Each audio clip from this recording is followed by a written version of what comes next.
This is Ben Shalom and you're watching Sporting Icons. Okay, so the WBC have finally released their new rankings. Better late than never, right? Anyway, I'm going to go through the top 15 as always, and then we're going to have a little bit of a chat about it. So make sure you are subscribed. Very, very important. So TysonFury, the Gypsy King, is the WBC World Heavyweight Champion. Of course, he also holds the Ring Magazine Heavyweight Championship also. Number 1, Deontay Wilder. Number 2, Joyce. Number 3, Joseph Parker. Number 4, Frank Sanchez. Number 5, Andy Ruiz Jr. Number 6, Arsenbek Makhmadov. Number 7, Dillian Whyte. Number 8, Luis Ortiz. Number 9, Otto Wallin. Number 10, Robert Helenius. Number 11, Martin Bakole. Number 12, Zhan Kosabuski. Number 13, Michael Hunter. Number 14, Filip Hrgović. And number 15, Ajit Kabayel. So that is the top 15. No massive changes compared to last month, but to be fair, not too many fights have taken place. The only person who's really fought off the top of my head since last month is probably Joyce. So he maintains his number 2 position.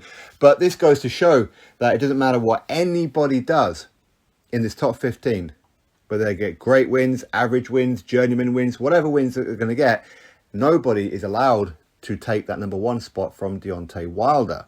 Is it because the WBC are scared of Wilder? Do they have a deal with Wilder and the PBC? Who knows? But this is a Deontay Wilder. Of course, he's former WBC World Heavyweight Champion, no doubt. But he's lost his last 2 fights by knockout.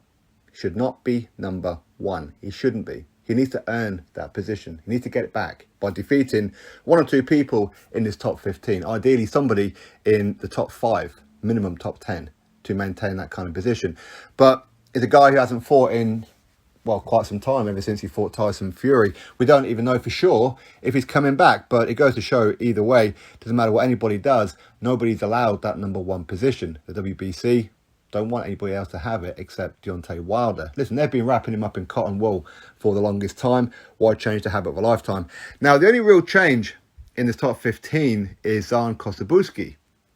Now, last time he fought was in March when he defeated Johan Duapa.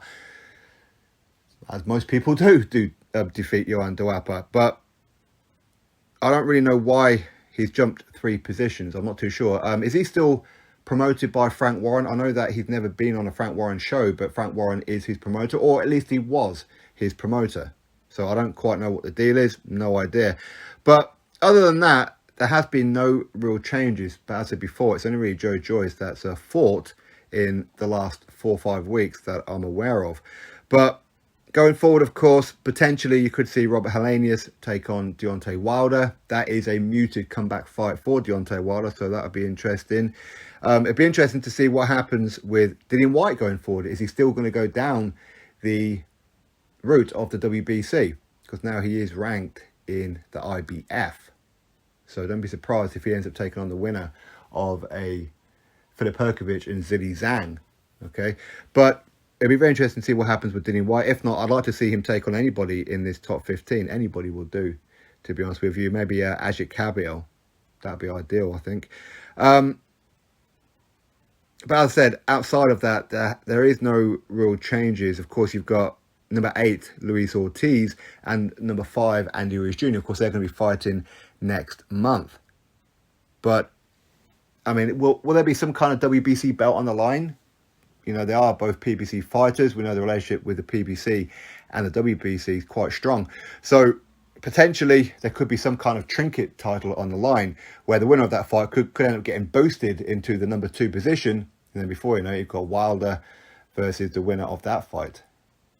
Listen, we know how the PBC and the WBC work. Don't be surprised of any of it. But if not, I'd like to see Otto Wallin take on Robert Helenius. They could get the European heavyweight title on the line.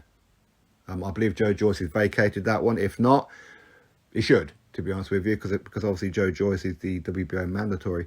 But Michael Hunter, number 13, that rescheduled fight with Hughie Fury, that should be coming up mid to late September, so I'm hearing. So again, that's going to be interesting to see who wins that one. I believe Hughie Fury will, of course, win that one. But other than that, no great changes. I mean, it's not a bad 15. It's not bad, but as I said, I don't like the WBC's relationship with Deontay Wilder. They're too biased when it comes to the PBC. They're too especially biased when it comes to Deontay Wilder.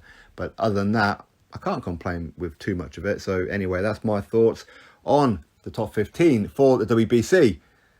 Better late than never, WBC. Next month, try and release them a little bit earlier, please. Drop your thoughts below, click thumbs up, subscribe, and I'll catch you on the next video.